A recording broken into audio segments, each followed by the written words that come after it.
Julie, it's just lovely to have the opportunity to talk to you, and thank you for participating in Relations. Thank you very much. Thanks for the honor and the opportunity to be in the conversation.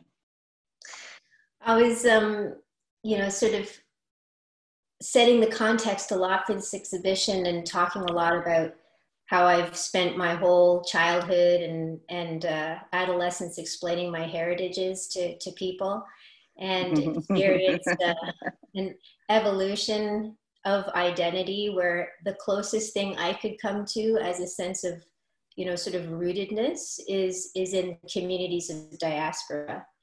Other folks that share that experience, the condition, the consciousness. And I was wondering, how has the concept, or how does the concept of diaspora figure into your work as an artist?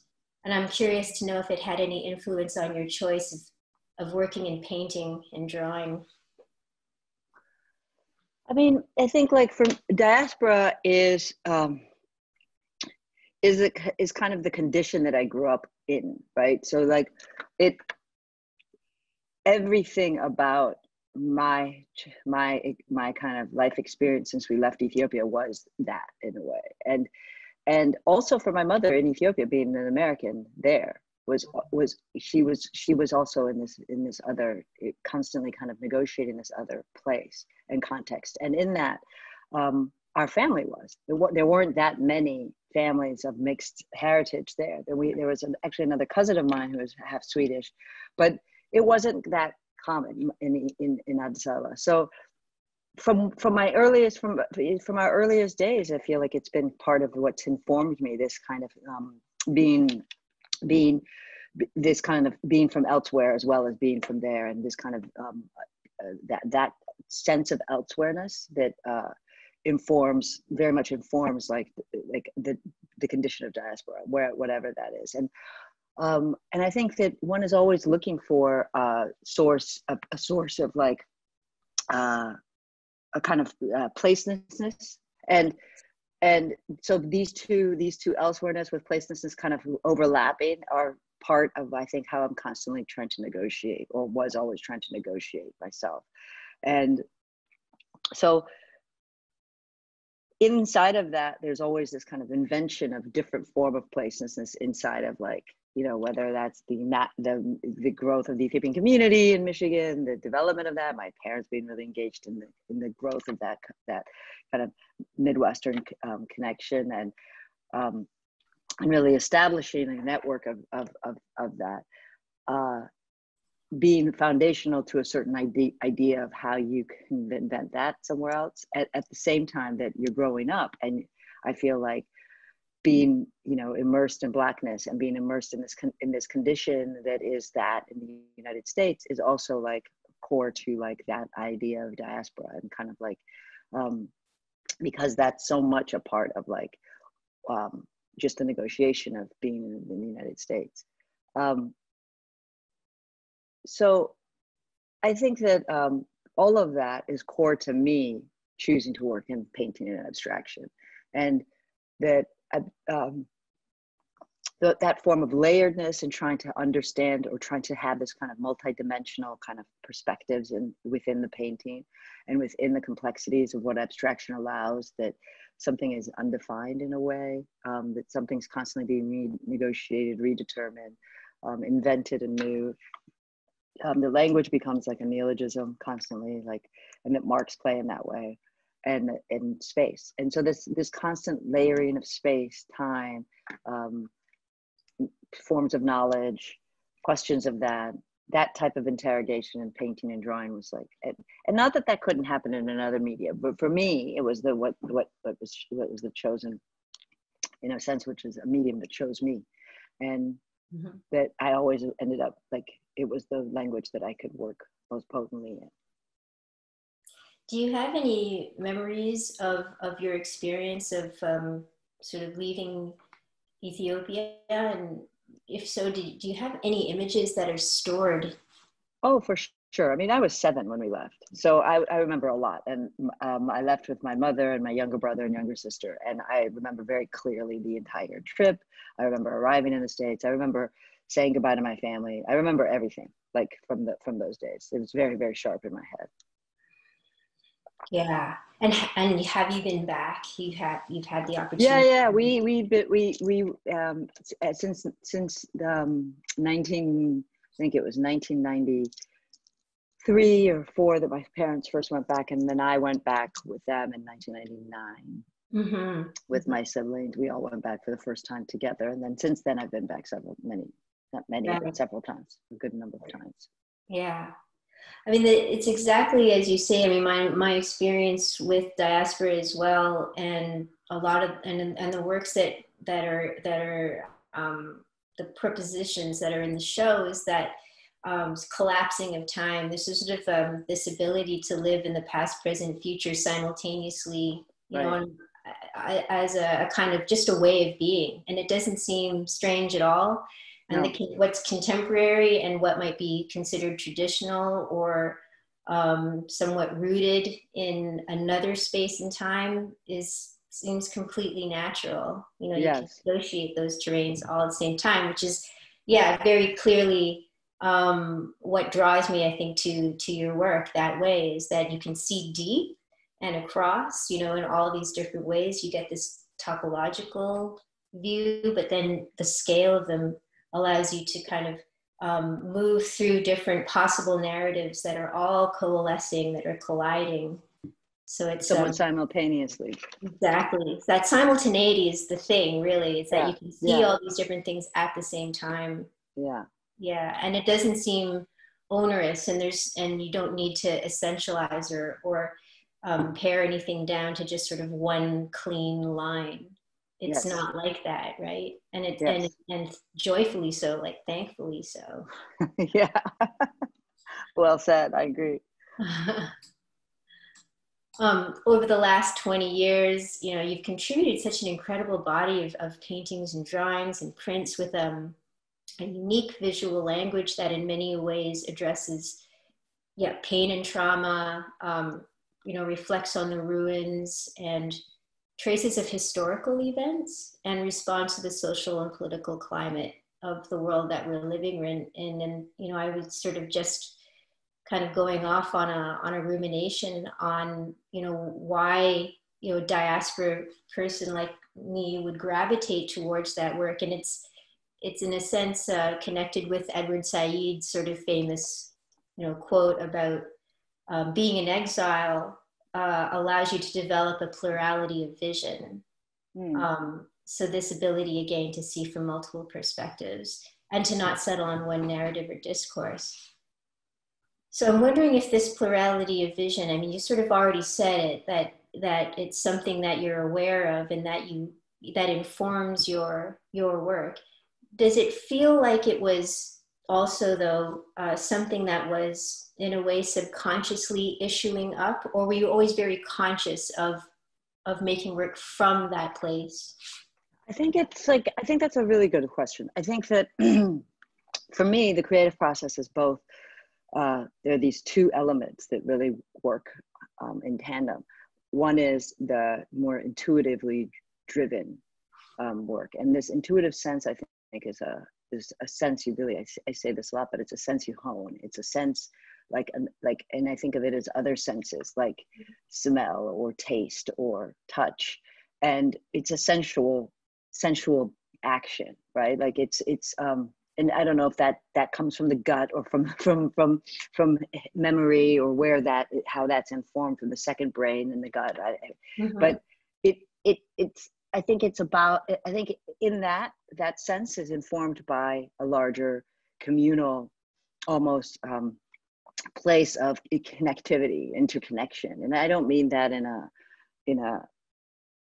outside of anything other than how we're informed by that communal or community, like ancestral communal kind of knowledge. So there's this, like, you know, I talk about sometimes, can intuition be this space where you're in touch with this range of like thinking, like, is that a place that's informed by the undercurrents? Is that a place that's informed, like what informs and what, or is that like where you're in actual, like it becomes this other, and whatever drives that. I mean, even because it really is coming through the individual, whatever that sense is, then that gesture and creativity, I think a lot of my work has been about trying to understand that, at the same time to use these other forms of rationality and thinking and criticism and these ideas around thinking through something in a very different way to make sense, to try and understand what that is. And so there was always this kind of these two places in the work, at least in my earlier work, where you had this Cartesian models of like the map and analysis and this effort to try to make sense of something that was then this really trying to like almost have this self-ethnographic or sociological kind of project embedded inside of the making of the paintings. I think that was a way to like, for me to really find myself in painting and for me to find a way to approach painting. I've really let go of that in the last 10 years. I think the work has really evolved and shifted into allowing something, the other side of that, to just pierce through and exist on its own and kind of invent its own space and time. But it's all informed by this plurality or by this simultaneity or this idea. Like, I love what you say about collapsing different times and living with all of that within all of those times at the same time. And that's, I think, so much a condition of diaspora. I can't speak of exile in the same way. I mean, I know my father felt and our family was exiled for a while, but I think once he was able to return, I mean, for him, it was a very, very different experience because he couldn't go back and visit his family. So that trauma, that loss is embedded in all of us. And it's the condition in which we were raised. And I think that has informed very much that form of loss of place, country, ideals, possibility, and this effort of kind of resistance and trying to rebuild that. That's informed so much of the way that I think what drives my work in terms of, in that sensual sense, you know what I mean? So, so I think it's both. Like, there's this effort at trying to make sense of this and trying to understand where that's coming from, and then there's the capability over the years of trusting and understanding and being able to really hone that other space, intuitive space that drives the work. Yeah, I mean, you can really see how there's a terrain that is being negotiated, that is being, there's a lot of wheels in motion to try and figure out what's going on. And to also acknowledge that our parents' traumas are embedded in us, right? Yeah. They become taken on, and what we try to reconcile that. And in a kind of great way, what we get good at is being comfortable being really uncomfortable. You know what I mean? Yeah. It's like, it feels really much like a condition of this moment, especially. I mean, it feels like this is a time, especially in this country, that has really, and I think for many people, the precarity of this time and our condition through this pandemic and through the kind of exposure of the failures of our systems here in the United States, but also I think globally, in terms of like what that highlights in terms of like how precarious and how how dangerous and on the edge we live, like how it feels like things are not getting better anytime soon, and that there's something very nerve-wracking about that, and I can't, just really precarious. And I think that it, for me, it actually brings up a lot of that early moment and memories, like physical memories, and then kind of instigates the kind of anxiety that was caused by those kind of shifts early on. And but I also think it's also like we have this capability, I don't know, but I feel like sometimes you can call on that experience to actually also contextualize and understand and put things in perspective. That while things feel very dire, things can be a lot worse. So there's this like perspective at the same time as being kind of really feeling on edge. Mm-hmm. and That attentive. yeah, totally. It's the experience of having had gone through, really difficult situations in order to Yeah, figure out your strategies of survival. You yeah. know, we joke a lot, with my Filipino mother about how it's like, she's like, we knew how to survive without refrigeration. That's Like, we're funny. gonna make it. Yeah, yeah. Yeah, you make large gestural paintings, built up in layers. These, sort of acrylic paint on canvas, overlaid with mark making, pencil, pen, ink, trace, the use of erasure. So I'd like to talk a little bit about your research process and materials, but also, methodologies perhaps. But I thought it might be a little easier to parse it out through the discussion of specific works, like just two. And if we could talk about the work that we're showing in Montreal, Mumbo Jumbo from 2008. It was actually the first work I had ever seen of yours, like Oh, really? directly. Yeah, Where? and in New Orleans, and it Oh, was yeah. just serendipitous that I'd gotten to be friends with Gunnar Kavarin, who is the director of the Astrup Fearnley Museum in Oslo, who had the work in their collection. Yeah. And so, so I remember asking him, it's like, you have a Julie Mehretu painting in your collection, which one is it? And that's what it was. And I was like, it blew my mind. It's like, this was the first painting I ever saw. This, we must have it. Can we borrow it? And it really worked out beautifully. And I was wondering, That's great. there's very little written about it, and if you could tell us a little bit more about this work. So this was I made that painting in Michigan. We had, my partner and I at the time had gone back with our younger son, the first son, our eldest child, and he was very young. And my mother was about to retire. We went back to Michigan for him to be in her classroom. She's a Montessorian, and he and his cousin would be in school together. It was this rare opportunity, like, for them to be able to have this experience. And we could work. We got a studio there, and we were able to live there for the year. And he was able to have this time with his grandparents and his cousin.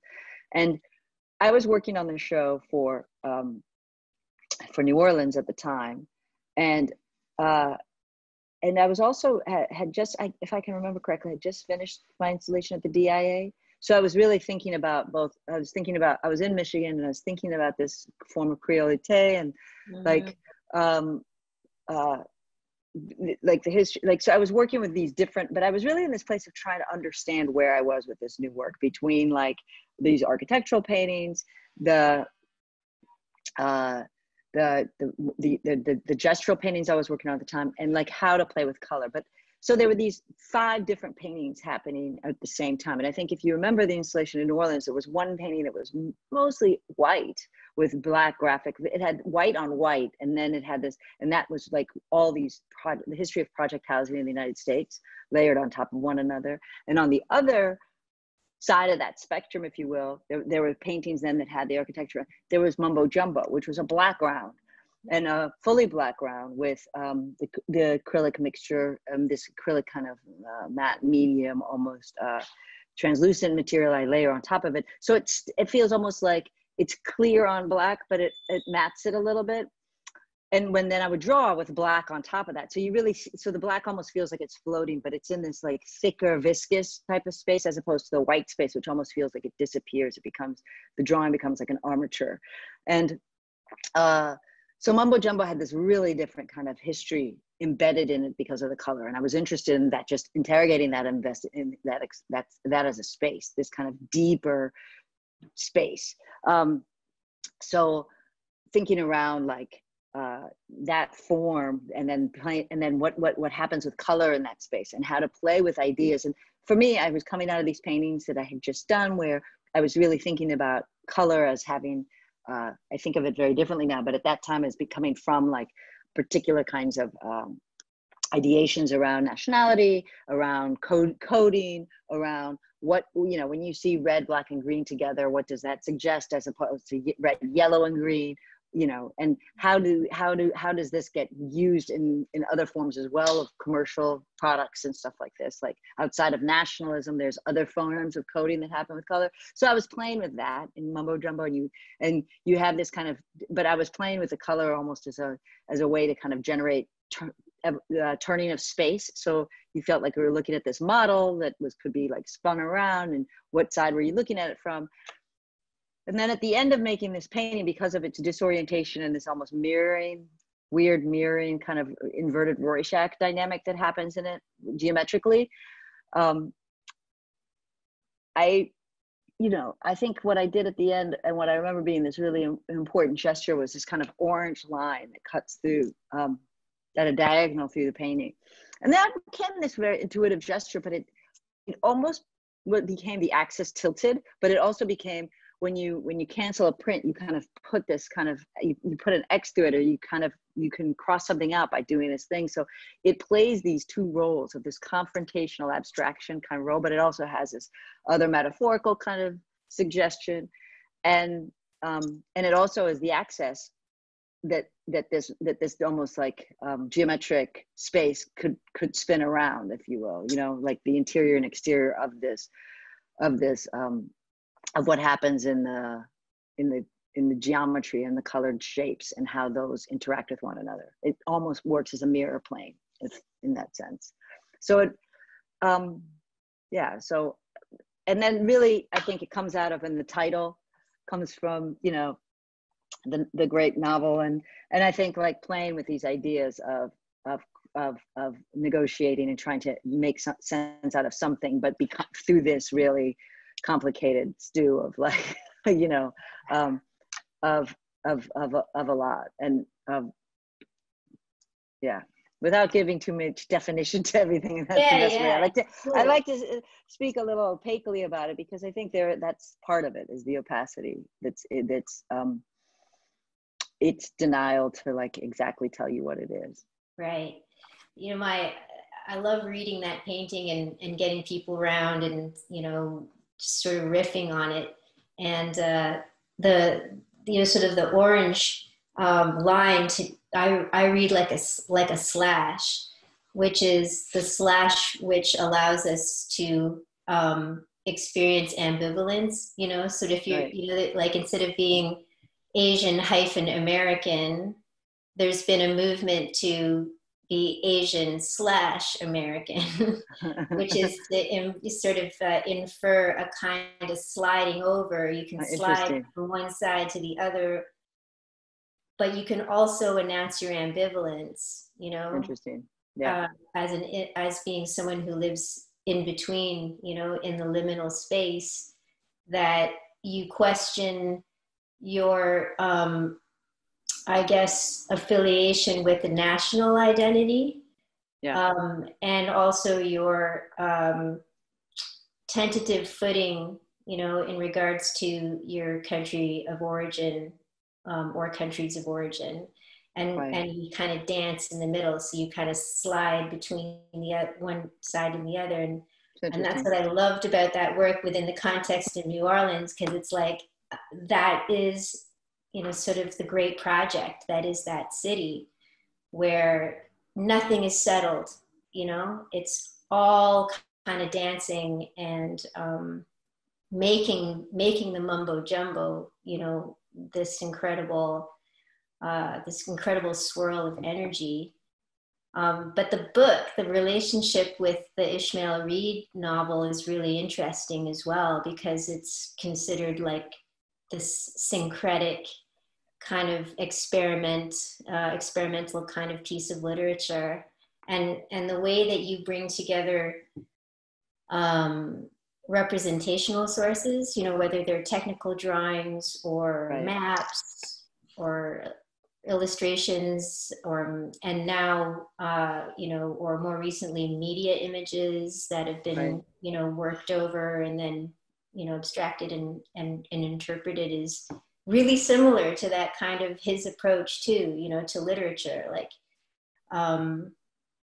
Yeah, I don't know. Does that make sense to you at For all? sure, this experimental kind of a way to try and invent a form within this historic form, and to push on the edges of what that form can be, and how um, it's that the way that he played with language and even narrative, and it was and the kind of like the way he played with language in a sonic kind of push, you know, this kind of like was a like I think that those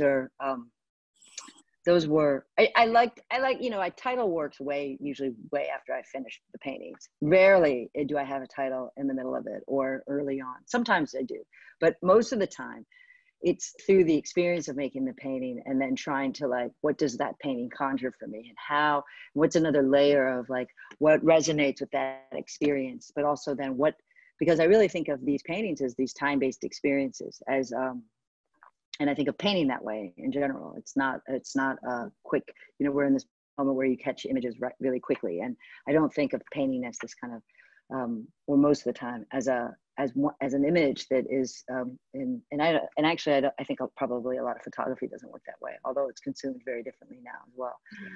But I think that, you know, in order to really experience painting, you need time in front of a painting to like really, it starts to evolve and change and morph, and space starts to open, and things start to happen to your physical body in the experience with the painting. And to me, all of that is what I was excited about with Mumbo Jumbo.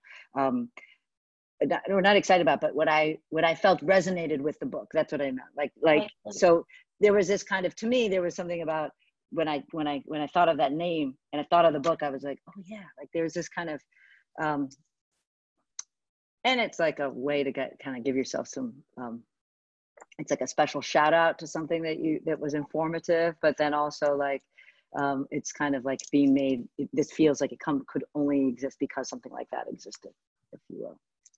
I want to come back to titling for sure, but that you know mentioned the sonic aspect is awesome because you know I the colorful the paintings where you employ a lot of color, I believe you have referred to them as symphonic works, as the Yeah. symphonic works. There's lots of color shapes and traces. There's beat, there's rhythm, syncopation. There's the intuitive performativity and the idea that you can hear the paintings. And it makes sense that they should be large scale. Like it begs for that, right? So that you Right. can really capture the dynamics, the softs and the louds, and sort of those moments of change of rhythm. But I wanted to talk about. I'm going to skip a little bit to music. Sure. Music in the work. There are total, and I was thinking about. I was thinking about Howl actually in terms of the music, because when you were working on it in Harlem, in a church in Yeah. Harlem, I came across that Art 21 video. Yeah. This was really, really great piece with and Jason Moran coming Yeah. in and jamming with you, and how he sees your works as a score. And I was like, that, it like hit me right in the, between the eyes. It was like, yes, exactly. And that the church that you worked in evoked a room tone of A flat. It's like awesome. That's him. That's him. That's Jason. He's an amazing, magical musician, amazing person. What a source. Jeez. What a power. And what an honor to have like him come in and serenade me while I'm working. Like serenade the room, serenade the space, serenade the paintings. It was kind of really I felt like a very special experience. So sorry to interrupt your question. Yeah, no, that's cool, because from my understanding, he saw paintings of yours at Documenta and then said, "Hey, I would love to be able to sort of collaborate with you." And is that how that happened? Well, yeah, he wrote he wrote me after seeing those paintings and just and talked about how his experience of them, but how he felt like these were like he wrote me something about them being like a score, which I loved. And then after that, we were talking for a long time about how we could do something together. And I was really interested in the kind of invention of language that he's constantly doing and evolving from all of this, and this kind of invention of abstract language and what that conjures, but how abstraction is not just this space that is like how abstraction is also really informed by history and by so whether that's sonically and whether that's and how that those different tenors suggest different emotional responses, different like tangible physical responses, whatever certain sounds bring up, what that historically resonates with. And I think that's the same in visual language. It's a very different kind of tenor, but you have this kind of certain marks, recall historic marks, whether it's a handprint that has a very, very ancient reverberation, or a very kind of staccato kind of Michaud type mark.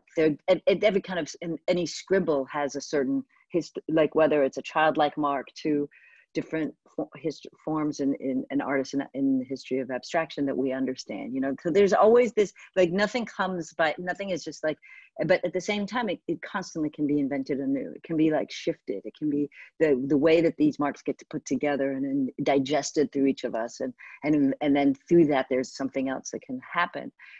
That possibility is somewhat endless, because there's so many fissures in whatever narrative we have of histories and times, right? So, and I think that's part of what we were talking about at the beginning with Diaspora, and this idea of constant endlessness or placelessness.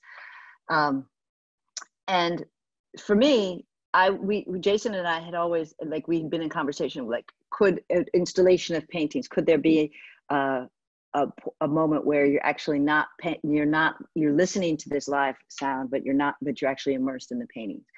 We weren't able to actually do that in the space. Like we did one performance where they performed in the paintings and we got to experience the paintings, but then we did another performance where you listened to Jason and his musicians, but you had projections of the details of the paintings very slowly. But we still have to do a different form of a performance that I feel like mimics but to me, what was interesting about us working together was we were working side by side. And I think I already said this in the Art 21 thing, but it was like, wasn't one was making for the other, or one was informing.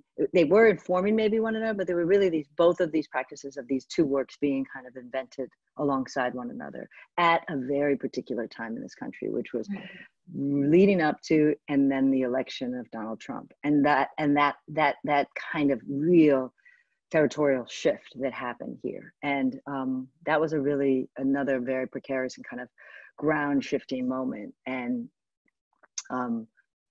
so working on that was really this negotiation of that in a way. Do you hear music when you work? Or oh, yeah, I listen a lot, and music, and I think that it really informs how I get lost inside of myself to access this other space.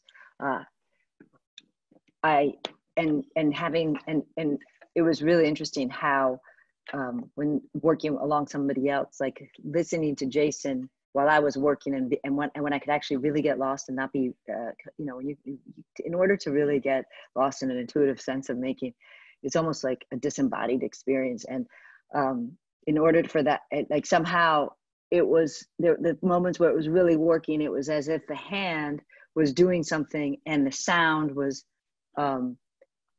another sense of understanding what had just happened. But when it was really like lost and in sync, not not that the sound was directing anything, not that the hand was directing the sound in any way, but there was this other sense of experience there that was like layered on top of like the normal senses, which was kind of amazing. Yeah, no, that sounds incredible. Like, you know, just sort of a real sort of meeting, you know, a meeting of sensibilities, like outside, you know, externalized, and the serendipity of those sort of crossing paths, and then just being really in sync that way. Like that's kind of, I don't know, just something that we can sort of experience if we understand how that kind of being in tuneness, you know, can actually happen. So it's kind of magical, but it's also really an openness, you know. It just seems like there was an openness between you and Jason to just let that space, you know, let that happen in that space. So I think it also goes back to this aspect of intuition that I'm super interested in trying to understand, which is about kind of accessing something having to do with the communal, but I mean that not in a universal sense at all. Like, because I think that's really kind of can be pretty problematic in ways, but there's this aspect of accessing, like sharing, this place of sharing and this place of making from that place, which is and I think of it as a radical space. I think of it as a space that one goes to, and it's a fugitive space. It's not a space that is, it's a space that it's a space that's almost like an arsenal. Like it works in both those ways. Totally. Yeah, but it's a space that is really potent, and that can be really, and that you need to really sharpen. Like, I think that, like, because it can exist there, but to really like be able to have it be this source of creative possibility is and to be able to like access that and be very open, and that's what I mean by this, allowing this space to be one of learning and one of communal kind of investigation and interrogation and possibility, and like that's really, I think, part of the gestures that drive some of that work. And to me, like the performative aspect of painting, which is really part of that intuitive space, like it was interesting to try and get into that space. I think for Jason it felt much, I don't know, I don't want to speak for him, but it felt to me like he felt so, he just got upstairs and started. And I remember sitting there being like, okay, what do I do now? Like, how do I? And then he just kept playing. It was like, come on, get out. Like, it was like, and I think he played with other musicians all the time. They're like going off with one another all the time. So that it felt like just do your thing. Don't be so self-conscious. And to be able to get into that space was kind of amazing. Oh yeah, I understand that on a level too of, you know, sort of having had a classical training as a musician, and then trying to play jazz, you know, where you really have to let yourself go, and it's totally it's terrifying. Like when you're on the page, you know what notes you have to play, you're given sort of, you interpret what's already there, but jazz, you know, forces you to reckon with yourself, and it's frightening, it's scary, and that kind of learning to let go is and so what you're describing, it makes me think of, you know, how one masters any instrument, you know, it's like you've got the technical, and jazz is a really good example of that, because you have to have the technical chops to carry it off, but you have to have the openness and looseness and kind of inventiveness. You have to. It's each of those musicians that worked with Jason on Howl Mask. They were very on Mass, I guess is the name of the album, were very like, each of them, this instrument was how they communicate. This was their voice, if you will, their this other extension of them. Wow. I mean, I would love to sort of go further into, you know, sort of the relationship of music and painting. But maybe I don't want us to not run out of time without talking a little bit more about abstraction and its relation to the work of people of color in art history. But just as a comment, about the way you title your works, I feel like you give us clues, sort of much the way Lubena Hamid works, in her paintings. It's not giving anything away. It's just providing perhaps an entry point, but it sort of depends on your experience, your knowledge, your worldview, and that these clues will offer you an entry point, but without telling you how to read the work. I think that's, the trick. Yeah.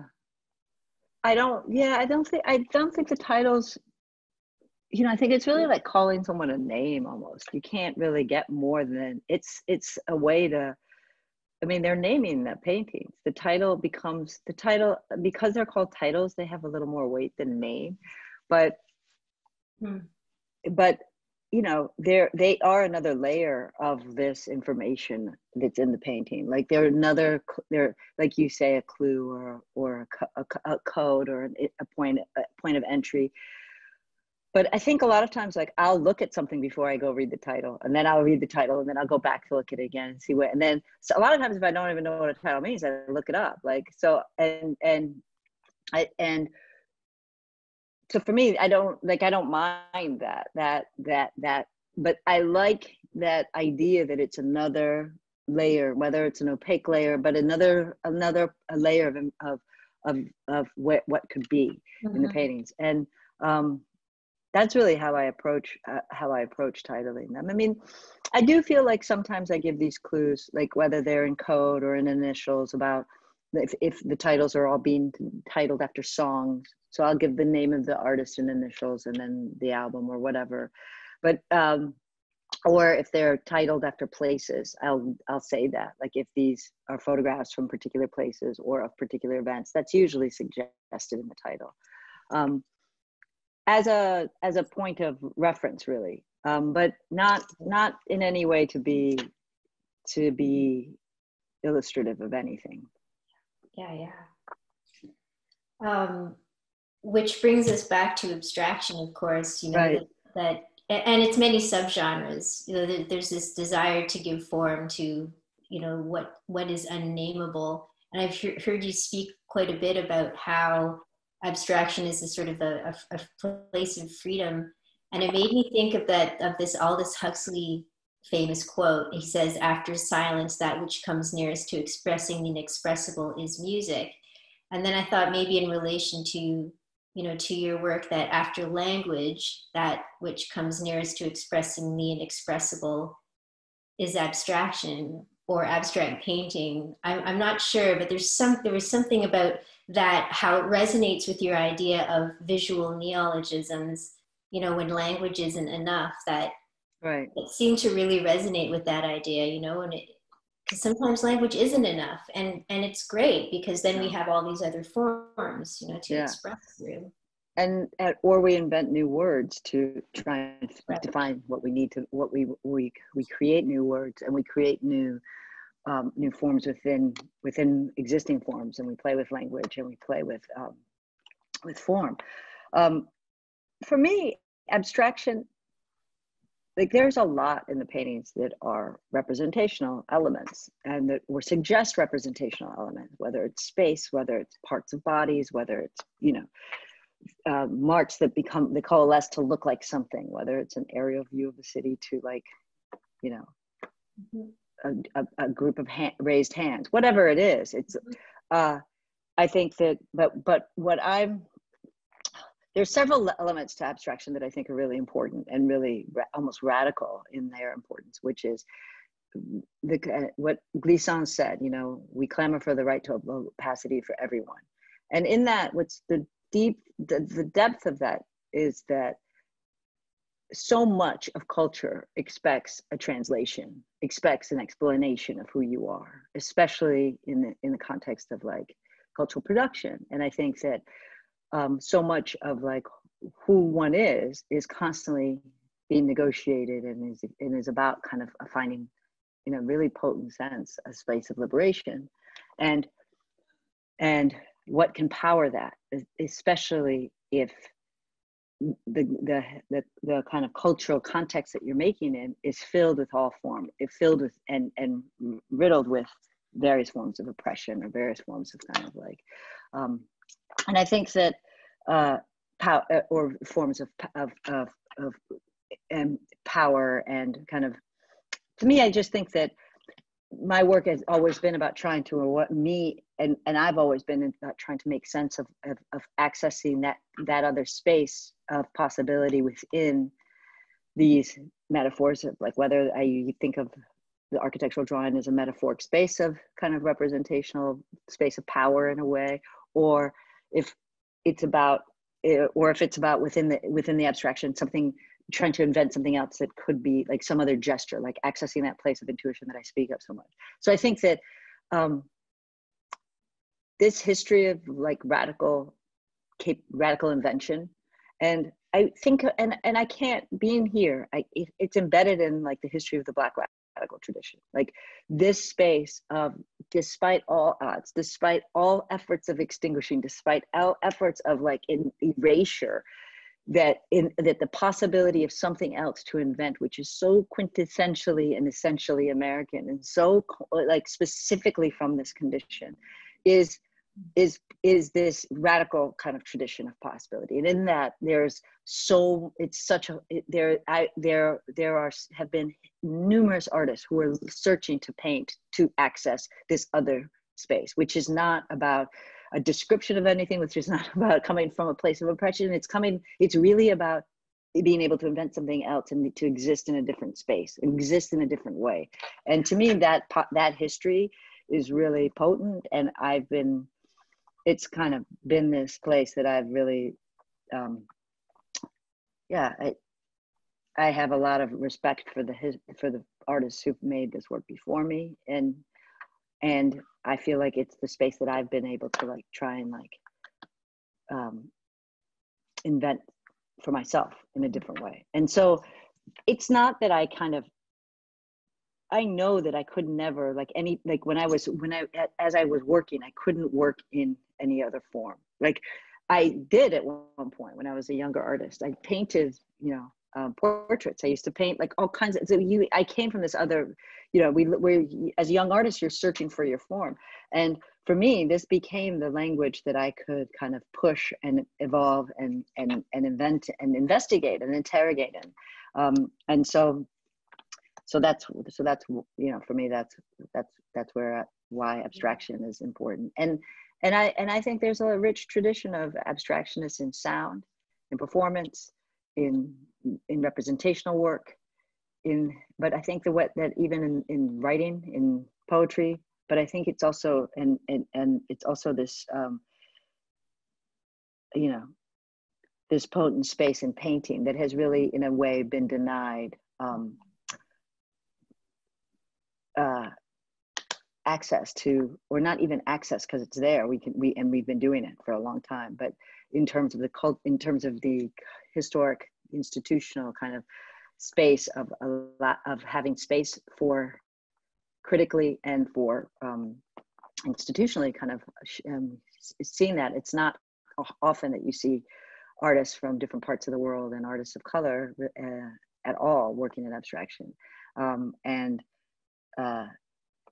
So I think that's Right. And although that these artists have been doing it for a really long time. I'm sorry, it's a long-winded kind of answer. No, it's not. I mean, I caught the talk you gave at the Guggenheim, and I love how that last 5 minutes is like when, bing, we really get to, some really potent space, of discussion of power dynamics within the canon, and yes. How,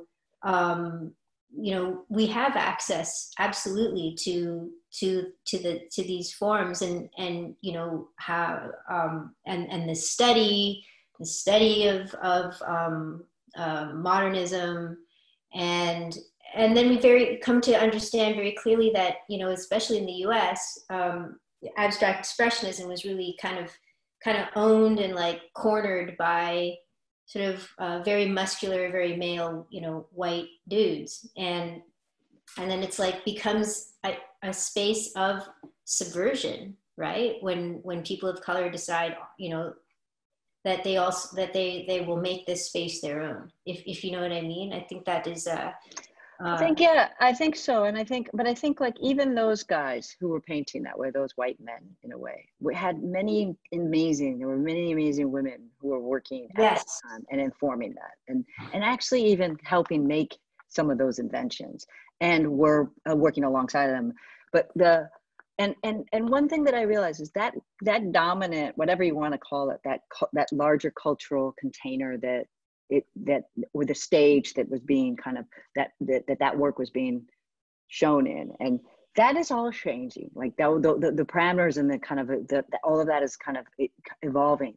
But I do think that critically and though institutionally there has been you know, there has been a denial of that space for artists of color. There has been a denial of that space of, or even that use of that language with for you know, for there are questions that are asked to artists of color who work in abstraction that aren't asked to white men or aren't asked to people. And these, and to me, that form of criticism, that form of interrogation is fundamentally kind of racist and flawed. And I think that will change, that will evolve. And but I think that that's the reason you had that finally now we are seeing the works of Jack Whitten in major institutional exhibitions. We're seeing Ed Clark. We're seeing you know, Emma Thomas. We're seeing like this history of these artists who have been working like this for decades alongside. And so even if it's not even a subversive, like to take this language that this was a language that was always being investigated. This was a form of investigation, interrogation that existed in the same way that emergent modernities happen all over the world. It wasn't this form that just came from Europe and was exported. It was this evolution that was happening all over. And if you think about the decolonial moment, one of the most modernist gestures that happened outside of Europe more than in Europe. So this is like, I think that kind of re-understanding is or the historians that actually go into those areas. But I think the lack of being able to see that and understand that on the part of the critics and on the part of like the institutions is a failure of their capability of like engaging with work and really having an idea of who artists need to be because of who they are, even though they say that that's not part of what they look at. And I think that's an important thing to understand, that artists of color are not just here to explain themselves. And that's, you know, we clamor for that right, or we clamor for the right of that to everyone. If you want to explain yourself, that's a different thing. If you want to explain history, it's your prerogative, but it's not essential to making art or making creative work. So well said. Right on. It might please you to know that your painting is next to a Frank Bowling painting. Oh, fantastic. So we have that opportunity to address the blind spots and celebrate. Excellent. This. I'd love to see an installation shot of that. It would be great if you could send me one. We have some great ones, yeah, and it's also featured in the publication, which we'll send copies of for sure. Yeah, he's a painter I admire greatly. Thank you so much. It's been such a pleasure to have this moment with you, and I wish you all the best. It's a crazy, crazy time, and you're right in the center of it. And thanks for taking the time during it all to talk with me. Thank you so much. Thank you, Cheryl. Nice to meet you here. Nice to meet you too. Bye-bye. Bye.